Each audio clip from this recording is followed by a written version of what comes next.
Pues muy buenos días, muy buenas tardes o muy buenas noches, dependiendo del lugar y la hora en la que nos escuchen. Me da muchísimo gusto empezar el año 2025 en Titanes del Mundo del Trabajo, este podcast sobre las relaciones de trabajo, las relaciones industriales, el mundo del trabajo de habla hispana.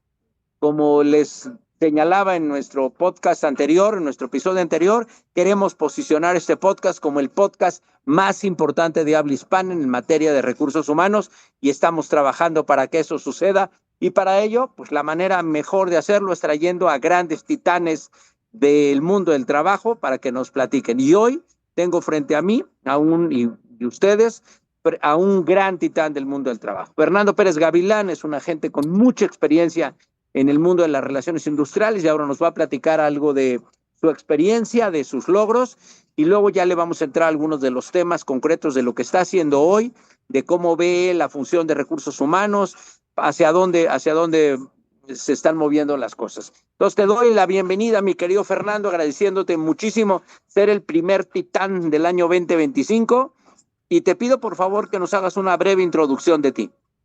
Muchísimas gracias, mi querido Octavio. Pues encantado de ser el primero de este año, que efectivamente ojalá y se logre ese objetivo de posicionar este canal como el canal más importante en Latinoamérica. Bueno, pues brevemente, ya me presentaste mi nombre. Pérez Gavilán es mi apellido paterno, yo me apellido además el apellido materno Pompa. Y bueno, al igual que muchos de los colegas que tú has tenido el gusto de entrevistar, y pues para mí también es un honor, muchísimos años de trabajo, más de 40 años, particularmente en la función de recursos humanos. Aunque yo soy ingeniero industrial, yo encontré mi verdadera vocación eh, muy rápido cuando entré a trabajar en una compañía alemana, Siemens. Entré a un programa de entrenamiento de esos que eran muy famosos en aquel entonces, y ahí encontré mi verdadera vocación. Yo dije, a mí lo que me gusta es el tema de recursos humanos, y de ahí pues una trayectoria muy larga por muchas empresas. Yo vi la necesidad también de seguir preparándome porque efectivamente pues veía, yo tenía cierta carencia en términos de materias de recursos humanos. Estudié mi maestría, luego me fui a estudiar también al IPADE.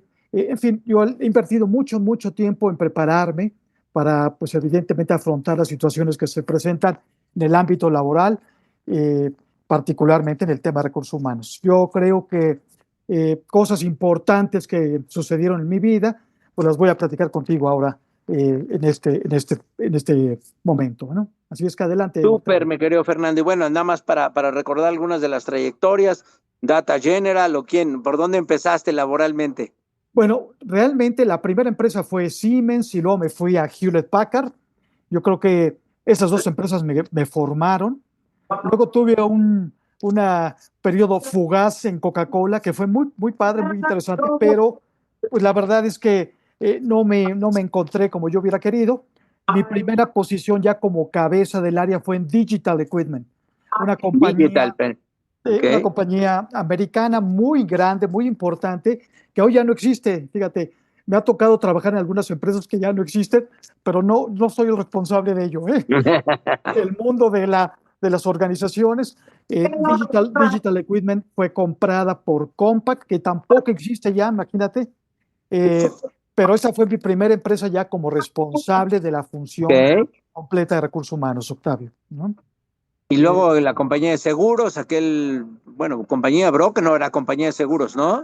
bueno, me fui un periodo al broker más grande del mundo en aquel momento, que era Marsh McLennan. Eh, Eso, y luego me fui a Vaya Communication, una empresa bien también, interesante me acuerdo. de telecomunicaciones. Ahí estuve como 9 años como responsable de recursos humanos. Ahí tuve también mi primera responsabilidad regional porque tuve yo la gran, pues el honor, digamos, de dirigir la función a nivel latinoamericano. Luego me fui un periodo muy cortito a SAP, me fue muy mal, la verdad es que fue una situación compleja de una compañía muy interesante con un software muy importante. Yo lo había implementado en Avaya, entonces me llamó mucho la atención, me fui a trabajar, pero solamente un año, y luego me fui a la compañía aseguradora, a la compañía británica Royal and Son Alliance, que pues una de las razones por la que yo salí de ahí fue que la compañía decidió vender todo el negocio a nivel latinoamericano. Y entonces yo aproveché una oportunidad de un early retirement, digamos. Ok. Y bueno, ahí fue donde empecé mi actividad ya como consultor, como de manera independiente, en el 2014, pero luego tuve, después de unos 3 o 4 años, me invitaron a trabajar de tiempo completo en una compañía mexicana, la primera mexicana en la que yo trabajé, una compañía azucarera muy grande que se llama el Grupo Beta San Miguel, donde estuve 5 años, que fue lo que yo me comprometí para conformar el área de recursos humanos, básicamente el tema de talent management. Y cumplí 5 años y me salí. Eso sucedió hace un año y un poquito más, que en octubre finales de octubre del... Y ahora nos vas a platicar de una super carrera, mi querido Fer, muy, muy interesante y con muchos logros, y ahorita nos vamos a platicar de algunos de ellos. También has sido catedrático muchos años, fundamentalmente en el ITAM, hasta donde entiendo. Fundamentalmente en el ITA, aunque no lo creas, casi 30 años. Wow. Empecé muy joven porque estudié mi maestría ahí y me invitaron pues a dar clases. La verdad es que para mí fue muy impactante. Dije, oye, ¿cómo va a dar clase en la maestría? En ese entonces la mayoría de los alumnos eran más grandes que yo. Ahora evidentemente todos son más chicos, ¿no? Pero fue una experiencia padrísima. He trabajado muchos años con el ITAM en temas pues evidentemente en materias relacionadas con capital humano, recursos humanos, liderazgo, desarrollo organizacional a nivel maestría y ahora también en extensión universitaria, donde estoy haciendo algunas cosas súper interesantes. No sé si te puedo platicar de una vez aprovechando la pregunta, Venga, venga, venga, claro, porque al revés, venga. pues fíjate que tuve una gran oportunidad porque me eligieron a mí en conjunto con otra persona. Somos dos instructores que nos certificaron el año pasado en Alemania. Fuimos a Siemens, a Múnich, para certificarnos en un programa global que se llama ELP, que es Emerging Leader Program. Obtuvimos en una semana full time allá la certificación para hacer el delivery de ese programa. Nosotros somos los dos que hacemos la entrega, el delivery de este programa en habla hispana. Nos certificamos con otros 15 personas, gente de Estados Unidos, de Alemania, de China, de la India, de Bélgica, de Holanda, en fin, un montón de personas que conjuntamente logramos la certificación. El año pasado ya hicimos 2 programas. Este 2025 tenemos programados 3 eventos. Es un evento increíble, la verdad, desarrollado por Siemens. Fuimos seleccionados por el ITAM y Siemens fue el que dio también el visto bueno. Y la verdad que estoy muy orgulloso de eso porque es un logro muy importante y es un programa de desarrollo de líderes. Ellos se enfocan en preparar a los líderes previo a la asignación como tal, cosa que no es muy común verlo en muchas empresas, la verdad, Octavio, ¿no? Entonces, es otro de las cosas interesantes y logros importantes. Perdón, Refer, que te interrumpa, pero te acuerdo porque me interesa mucho que nos cuentes de qué va este programa de liderazgo, qué es lo que ven, cuál es lo diferente, qué es lo innovador, porque pues hablar de liderazgo a lo mejor hay muchísimas cosas en el mercado, pero qué es lo diferente, por qué es tan poderoso, qué es lo que has visto, cuál ha sido la reacción de la gente que está tomando el programa. Bueno, mira, primero es un programa de 10 semanas, ¿no? Inicia con nosotros le llamamos el kickoff, donde ellos les damos la apertura, la bienvenida, para primero realizar algunas actividades muy importantes. En primera instancia, tienen que tomar varios tests, tienen que tomar algunos entrenamientos online previo a la participación ya en un face-to-face, así le llaman ellos también, ¿no? Perdón por utilizar tantos términos en inglés, pero de repente es mucho más sencillo porque es el lenguaje que se utiliza, ¿no? En estos programas. Pero, ¿qué es lo diferente? Bueno, primero, hay un compromiso particular del jefe de estos participantes en trabajar con ellos en diferentes objetivos para desarrollar ciertas competencias, porque hacen una evaluación para medir cuáles son sus fortalezas y, muy en el modelo de psicología positiva, se enfocan en seguir reforzando sus fortalezas. Yo creo que por ahí es una de las pequeñas diferencias, ¿no? Este compromiso que establecen los jefes donde auténticamente le dan tiempo como de coaching específico a sus colaboradores para desarrollar esas competencias. Y luego viene el programa de liderazgo que realmente es muy innovador porque trae un montón de cosas interesantísimas. Siemens, yo trabajé en esa compañía hace muchos años, era muy estructurada. No veías temas realmente de desarrollo personal y ahora se enfocan mucho también en cuestiones más inclusive, aunque no lo creas, cuestiones relacionadas con sentimientos, con cuestiones más humanas que exclusivamente la parte técnica de ser un buen gerente, digamos, ¿no? Y yo creo que por ahí también hay un complemento muy importante que hace diferencia a los programas tradicionales que tú y yo hemos visto en muchas organizaciones, ¿no? Y en esa lógica, Fer, ¿cómo ha sido la reacción de la gente que está tomando el programa? Bueno, la verdad es que algo que sucede casi con todos los participantes es que hay una reacción increíblemente positiva, como algo que realmente me llama la atención, Octavio, es que todos ellos han sido elegidos como potenciales gerentes o supervisores. No han tenido la responsabilidad de tener gente a su cargo, pero los están preparando para ello. Entonces, en ese sentido, la reacción es increíblemente buena, porque como dicen, oye, qué buena oportunidad me están dando para que cuando llegue el momento de verdad, pues no meta la pata como la mayoría de muchos de nosotros la metimos cuando alguna vez nos dijeron, oye, bienvenido a la gerencia. Y la verdad es que para mí, por ejemplo, personalmente, a mí me nombraron gerente en Hewlett Packard y no sabes cómo me costó trabajo el primer año. Fue muy difícil porque uno lo ve en perspectiva como colaborador y dice, ay, mi jefe no sabe nada, pero cuando te toca jugar ese rol, te das cuenta de la complejidad de lo que implica esa responsabilidad. Y en este caso la reacción es siempre muy positiva en términos de que, bueno, qué buena oportunidad me da Siemens para prepararme, para eventualmente tomar las riendas y hacer las cosas adecuadamente como deben de hacerse, ¿no? Creo que Oye, esto es lo más Fernando, importante.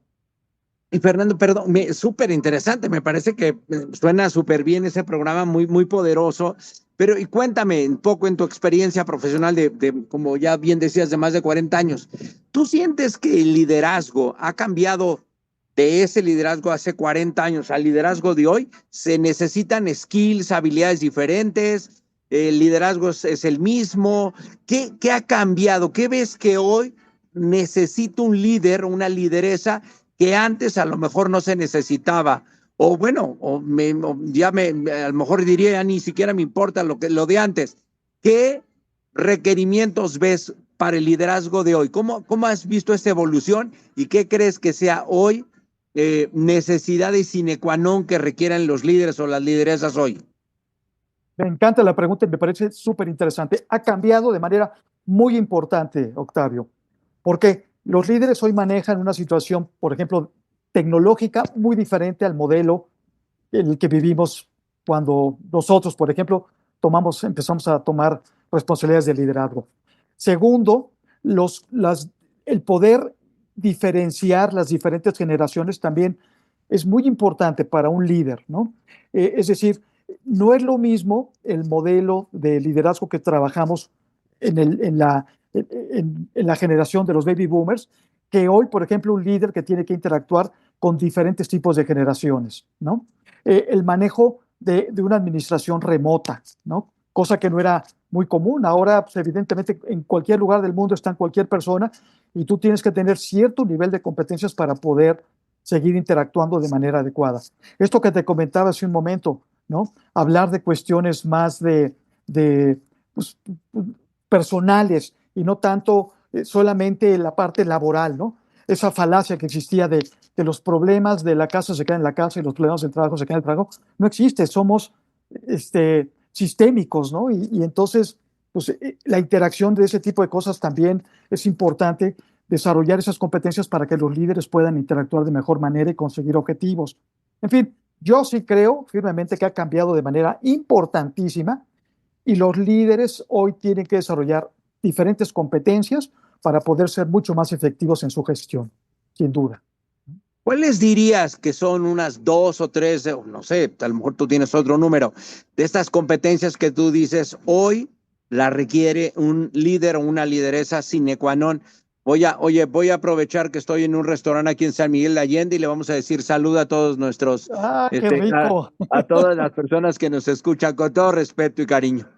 Oye, salud, aprovechando que estamos todavía empezando el año, qué rico. Sí, Buen provecho, eso. mi querido Octavio. Pues mira, a ver, yo creo que un poco la parte de tecnología, hoy, pues una persona, un líder que no tiene desarrolladas bien las competencias de manejo del ambiente tecnológico, está perdido, ¿no? A ver, por ejemplo, esto que está sucediendo en este momento, ¿no? La posibilidad de tener una interacción de manera remota, pues esto es relativamente nuevo, ¿no? No, hace 10 años no existía con la fortaleza que hoy existe. Entonces, es importante. Evidentemente, la capacidad de poder también interactuar con sus colaboradores para el desarrollo de competencias específicas para el trabajo y para el desarrollo también personal. Entonces, yo creo que por ahí, ¿no? Esa capacidad de lectura que debe tener un líder para poder desempeñar de manera adecuada.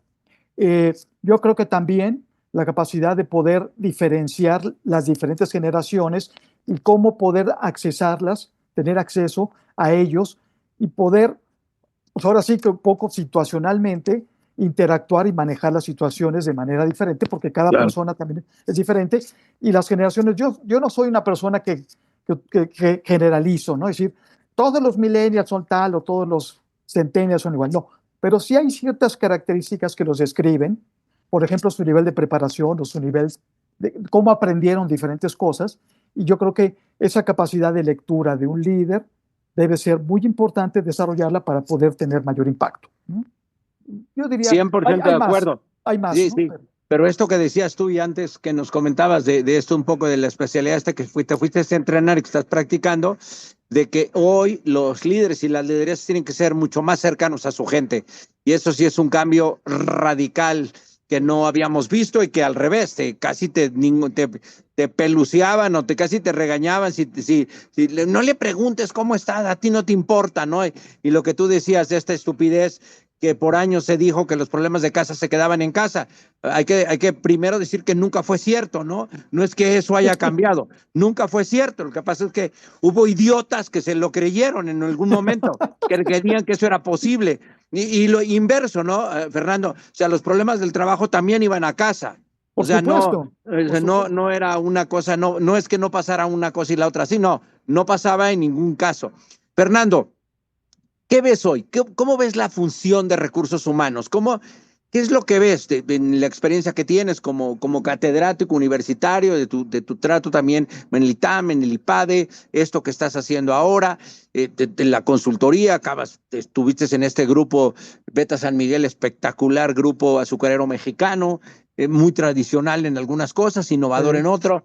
Cuéntame, ¿qué ves? ¿Qué ves en la función? ¿Qué sientes? ¿Cómo la ves la función? Pues mira, qué padre pregunta también, mi querido Octavio. La verdad es que yo viví una experiencia magnífica a partir más o menos del 2002 y hasta el 2000, pues 2011, por ahí, en el que estuve trabajando en Avaya, que te comentaba. Esta compañía fue producto de un spin-off de Lucent Technologies y se convirtió en una compañía muy importante en el tema de comunicaciones empresariales. Bueno, yo viví la experiencia de convertir el modelo de recursos humanos tradicional, digamos, donde una cabeza de recursos humanos tenía la función de pues, capacitación, selección, relaciones laborales, compensación, administración, y convertirnos en los famosos, hoy ya muy comunes, business partners. A mí me tocó vivir esa experiencia en Avaya, eh, muy importante, muy compleja, porque le transmitimos la responsabilidad de recursos humanos al líder. Y no que recursos humanos hicieran las cosas, digamos, las talachas, ¿no? La parte transaccional. Lo que nosotros implementamos es realmente que recursos humanos dé valor a la función, haciendo una especie como de consultoría interna organizacionalmente. Y no hacerle la talachita de despedir a su colaborador o eventualmente contratarle y a lo mejor capacitarlo, sino mucho más complejo, ¿no? Realmente como una consultoría. Yo creo que eso sigue evolucionando. Yo creo que recursos humanos hoy es realmente un socio, un partner del negocio, que fíjate que la más importante, y eso es lo que yo trato de transmitir muchísimo en mis clases, cuando doy clases de recursos humanos, es El de recursos humanos tiene que hablar del negocio, no de recursos humanos, porque en la medida que la gente de recursos humanos hable del negocio es cuando más caso y más atención le van a poner. Van a decir, oye, este cuate sabe, ¿no? Yo tengo una experiencia también que quiero compartirte rápidamente. Me acuerdo, llegué a una organización donde pues, el director general que me contrató me dice, oye, Fernando, aquí nos reunimos el comité de dirección los lunes, pero mira, tú de recursos humanos, pues, no importa que no vayas porque pues, realmente no vale la pena, ¿no? Yo le dije, oye, discúlpame, pero si no voy a esa junta, ¿cómo voy a entender qué es lo que está pasando en el negocio y en la empresa para poder a su vez entonces dar los servicios que necesita? Quiero escuchar qué está viviendo el comercial, el de producción, el de servicios, el financiero, y con base en eso, entonces yo, desde mi perspectiva, desde mi rol de recursos humanos, le voy a ayudar a solucionar la problemática que él tiene. Realmente convertirme en parte del negocio y no ser la cajita de recursos humanos que tradicionalmente vivimos muchos años, donde pues éramos los que contratábamos, pagábamos y despedíamos, ¿no? Eso ha cambiado Totalmente. 180 grados. ¿Qué, Hoy qué, es mucho más socio-negocio, ¿no? qué padre comentes eso, porque me parece que es muy importante que lo entiendan muchas de las personas que hoy son cabeza de la función o quienes están en la función. Y me lleva a preguntarte, porque estamos ya por terminar por razones de tiempo, pero preguntarte esta otra faceta en la que tú también ahora te estás involucrando, que es ser consejero, y viniendo del mundo de recursos humanos, ¿cómo es ser consejero independiente viniendo de la función de recursos humanos, Fernando? Híjole, es súper complejo. Primero, algo que es muy importante, hay que prepararse, Octavio. Eh, no pensar que porque yo tengo 40 años de experiencia trabajando en recursos humanos, automáticamente me voy a convertir en un consejero. Eh, yo hice un par de programas, me preparé en dos. Uno en el Instituto Mexicano de Mejores Prácticas Corporativas y otro en el IPADE, ambos relacionados con competencias de consejería, digamos. Hoy ya estoy involucrado en una organización muy interesante que funjo como board manager, particularmente para empresas pequeñas que no tienen pues, las posibilidades para conformar un consejo, pero que pueden participar en un programa donde pueden ir a sesiones con consejeros que les van a dar, pues les van a ayudar en temas de gestión. Ahora, eh, insisto, primero prepararse, segundo, pues realmente no creer que como consejero tú debes de operar u opinar sobre la gestión. Tú tienes que establecer más bien lineamientos específicos desde la perspectiva de recursos humanos sobre lo que tienen que hacer. Ejemplo, eh, un consejero de recursos humanos tiene que involucrarse mucho en la parte de sucesión, identificar bien talento, y yo talento, que es muy importante, yo creo que ya es algo bastante común, pues para mí un talento es una persona que tiene buen desempeño y alto potencial, ¿no? Identificar esas personas dentro de las organizaciones porque son los que potencialmente pueden ocupar las posiciones de mayor responsabilidad. Eso es otra función en la que un consejero, desde la perspectiva de recursos, puede trabajar. Y sí, lo que tradicionalmente también ha hecho un consejero de recursos humanos en las organizaciones, ¿no? Hablar de temas de compensación, hablar temas de retención de talento, que para mí es una de las cosas que más me llaman la atención, porque son lo que puede garantizar la sustentabilidad de las empresas. Si no identificas el talento y no hablas de retención, no sabemos qué eventualmente puede suceder en la organización a largo plazo, ¿no? Y pues muy enfocado, porque en México, pues tú sabes, el 90% de las empresas son pymes y empresas familiares, pues también intervenir mucho como consejero inclusive desde la perspectiva familiar, para ayudarlos a poder gestionar la empresa. Lamentablemente, no es una estadística mexicana, pero es muy común a nivel global. Solamente el 12% de las empresas familiares sobreviven la tercera generación, Octavio. Entonces, ahí hay un potencial enorme para hablar de temas de recursos humanos con las empresas familiares, con los empresarios mexicanos, para ayudarlos que estas superen esa tercera generación y que auténticamente puedan vivir y sobrevivir circunstancias en el futuro, ¿no? Ah, súper, qué padre, qué buena labor, te felicito, mi querido Fernando. Dos preguntas para irnos, Fernando. Primero, cuéntanos algo que no sepamos de ti. Es una pregunta que me gusta hacer en el podcast, algo que te guste hacer, algo que hagas, que digas, no, pues esto, y que poco sepamos que haces. Y tercero, y segundo, ¿qué consejos, qué le decimos hoy a la gente de recursos humanos? Perfecto. Pues mira, a lo mejor algo que no saben mucho de mí es que soy un apasionado de la música de jazz, tengo un saxofón, estoy en ese proceso de poder desarrollar las competencias para poder tocarlo, porque me fascina, es el instrumento que más me gusta y es algo que yo tengo muy escondido, muy particular. Ahora voy a retomarlo, ya encontré una nueva escuela y creo que por ahí puedo, ojalá y algún día tener la suerte de poder tocar algo ahí en nuestro grupo Jurica, en el Ya cierre nos invita a eso. No comenté eso, que tú y yo somos compañeros de Grupo Jurica hace muchos años, pero nos encantará oírte no solo ahí, sino en alguno de estos clubes de jazz del mundo, mi querido Fer, en Nueva York, en Praga, ¡Oh! en Canadá, donde hay algunos, o bueno, para empezar aquí en México, en el centro, no voy a decir el nombre para que no me vayan a cobrar el anuncio. Y bueno, esta última pregunta, ¿qué consejo, con qué mensaje te quiero decirle a nuestra gente de la función de recursos humanos? Bueno, la verdad es que a mí me ha funcionado muchísimo, Octavio. Un poco como tú, ¿no? Seguir activo. O sea, realmente nuestra labor no termina cuando termina nuestra actividad profesional con una organización, ¿no? Para mí es algo que ha quedado muy claro. La verdad es que en ese sentido, la verdad, yo sigo mucho tu ejemplo porque te he visto. Yo soy apasionado de seguir activo, de levantarme temprano, de seguir preparándome, yo soy muy enfocado a seguir investigando, leyendo cosas que para nosotros, pues evidentemente cosas comunes que nos llaman la atención, que son temas de recursos humanos.